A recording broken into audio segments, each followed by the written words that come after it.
नमस्कार, मैं हूं रंजीत झा। आप अपने स्क्रीन पर जेपी नड्डा, बीएल संतोष और एक महिला की तस्वीर देख रहे हैं। इस महिला ने इस वक्त बीजेपी की नींद उड़ा रखी है। धड़ाधड़ वीडियो बनाकर बीजेपी को एक्सपोज कर रही है। अरविंद केजरीवाल को सही भी साबित करते हुए ट्वीट कर रही है।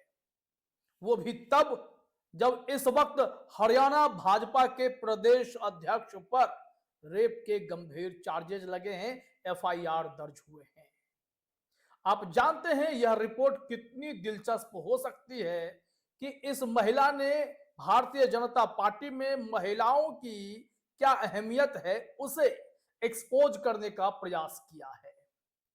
तो चलिए, सबसे पहले तो आप अपने स्क्रीन पर इस हेडलाइन को जरा देख लीजिए कि यहां कितने गंभीर आरोप लग रहे हैं हरियाणा में भाजपा के प्रदेश अध्यक्ष पर। फिर इस महिला पर भी हम आते हैं। ये देखिए, ये हेडलाइन आप देख रहे हैं, इसमें क्या कहा जा रहा है कि हरियाणा बीजेपी अध्यक्ष मोहन लाल बरौली पर हिमाचल में रेप की FIR, Haryanvi singer Rocky Mittal पर भी केस दर्ज। अब इस खबर के बाद सबकी नींद उड़ी हुई है कि आखिर बीजेपी का यह कौन सा चाल चरित्र है। लेकिन इस बीच जब हरियाणा बीजेपी अध्यक्ष मोहन लाल पर ऐसे गंभीर आरोप लगे तो उसी के साथ साथ हरियाणा भाजपा में महिला मोर्चा जो उनका सेल है उसकी उपाध्यक्ष रही एक महिला ने बीजेपी का भंडाफोड़ कर दिया है। अब हम सीधे उन पर ही आते हैं। ये देखिए, ये है नेहा शालिनी दत्ता, जिनकी तस्वीर अभी हम आपको दिखा रहे थे। उन्होंने एक ट्वीट किया है, जब मेरी बात बीजेपी दिल्ली के मेरे साथी प्रवक्ता लोगों ने नहीं सुनी तो मैं दिल्ली भाजपा अध्यक्ष वीरेंद्र सचदेवा के पास गई। जब उन्होंने नहीं सुनी तो मैं राष्ट्रीय संगठन महामंत्री बीएल संतोष जी के पास गई, लेकिन उन्होंने भी मेरी बात नहीं सुनी। मैंने जेपी नड्डा जी को अपनी तकलीफ बताने की कोशिश की, लेकिन उन्होंने भी समय नहीं दिया। तंग आकर मैं ऐसी पार्टी को छोड़ रही हूं जहां देश और समाज के लिए कुछ करने की इच्छा रखने वाली महिलाओं की कोई बात सुनी तक नहीं जाती, उनका तिरस्कार किया जाता है। मैं दुखी होकर भाजपा छोड़ रही हूं जहां औरत को सिर्फ अपमान ही दिया जा रहा हो। ये गंभीर आरोप लगा गई। वो क्या कह रही हैं वो भी यहां पर सुनना जरूरी है। तो लीजिए जरा वो भी हम लोग सुन लेते हैं कि कैसे कैसे इनके आरोप सामने आए हैं। ये मैं इसे प्ले कर रहा हूं, मैम प्लीज, ये स्टूडेंट्स, ये लोग मुझे बहुत तंग कर रहे हैं, आप ही सुन लीजिए। लेकिन यहाँ भाजपा में ऐसा बिल्कुल नहीं है। मैंने सबसे पहले जाके कंप्लेंट करी, अपने साथी जितने भी मेरे साथ और प्रवक्ता साथी थे उनको बोला गया कि मेरे साथ सही नहीं किया जा रहा, मुझे टारगेट किया जा रहा है। जो हमारे मीडिया के प्रभारी हैं या मीडिया देखते हैं, मीडिया हेड जो है वो तंग कर रहा है मुझे। किसी ने नहीं सुना। उसके बाद मैंने सोचा कि मैं जाके अपने अध्यक्ष से कंप्लेंट करूं, उन्होंने तब नहीं सुनी। फिर मुझे लगा अगर दिल्ली प्रदेश की टीम नहीं सुन रही तो शायद नेशनल टीम के बीएल संतोष जी सुनेंगे।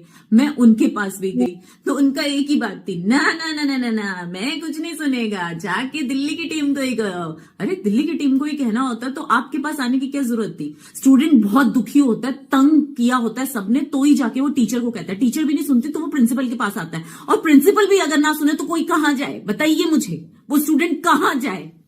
ये हाल है दिल्ली की भाजपा टीम का कि ना वो सुनते हैं और ना राष्ट्रीय टीम में बीएल संतोष जी बैठे हुए ना वो सुनते हैं, और नड्डा जी वो तो टाइम ही नहीं देते कभी मिलने का।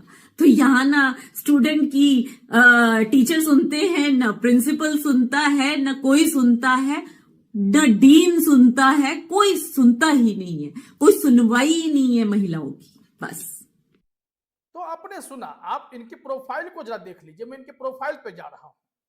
यहाँ आप देख सकते हैं कि ये वैसे तो राजनाथ सिंह के साथ भी इनकी तस्वीर दिखाई पड़ती है, और ये अपनी प्रोफाइल में लिखी है कि वो अब पार्टी छोड़ चुकी हैं।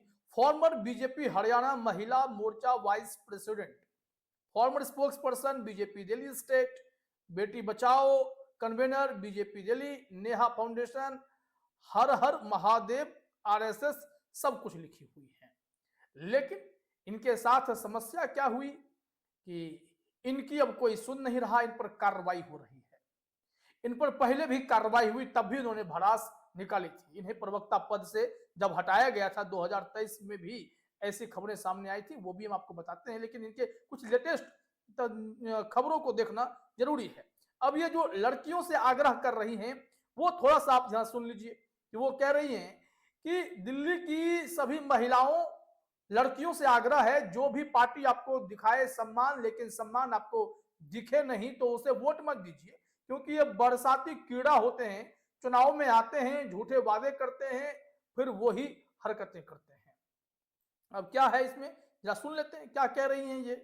भाजपा दिल्ली से सच में पहले भी बहुत दुखी थी और आज भी मैं दुखी हूं कि यहां चंद लोग जो जिनकी मानसिकता सिर्फ यही है कि हम आगे किसी भी महिला को, और स्पेशली अगर कोई सुंदर हो उसको तो आगे बिल्कुल ही नहीं बढ़ने देंगे अगर वो हमारे इशारों पे ना नाचे या हमारी हर बात ना सुने। तो मैं ऐसे लोगों के सख्त खिलाफ हूं और हर महिला को ये कहूंगी, कितना रोक ले कोई बात नहीं, कितना भी कोई रोक ले आपको आगे ना बढ़ने दे। अगर आपकी किस्मत में आगे बढ़ना लिखा है तो आप बढ़ोगे, बशर्त कि आप डरो नहीं, घबराओ नहीं। इसलिए ये क्या मुझे निकालेंगे, मैं खुद इस पार्टी से रिजाइन देती हूं जहां महिलाओं को बिल्कुल भी आगे नहीं बढ़ने दिया जाए, जहां हर पग पग पे, हर रास्ते में ऐसे कांटे बिछा दिए जाएं कि वो जैसे तैसे भी, अगर लड़की कांटे भी उठा उठा के पार करके काम करना चाहे। मैंने कभी भी अपने काम, अपने पद को शक्ल के बेस पे नहीं मांगा। आप मेरा पुराना सारा रिकॉर्ड देख लीजिए, पिछले 8 साल में मैंने झुग्गी बस्तियों में महिलाओं के लिए, लड़कियों के लिए कितना ज्यादा काम किया है। इसलिए मैंने आज तक भी अगर कभी कोई पद की आगे डिमांड भी की, रखा भी कि मुझे ये बना देना चाहिए, मतलब आप देखिए पार्टी के वरिष्ठ नेताओं से, तो सिर्फ अपने काम के आधार पे, अपनी शक्ल के आधार पे नहीं। बट ये लोग, इनकी मानसिकता ऐसी है कि मैं इससे ज्यादा कुछ नहीं कहना चाहूंगी। मैं बस यही कहना चाहूंगी कि जो महिलाओं का सम्मान करे, सिर्फ कहने से नहीं, दिखना भी चाहिए, वर्ड्स में नहीं, एक्शंस में जिन पार्टियों की नजर आए उनको दिल्ली की महिलाएं वोट दें। बस इतनी रिक्वेस्ट है।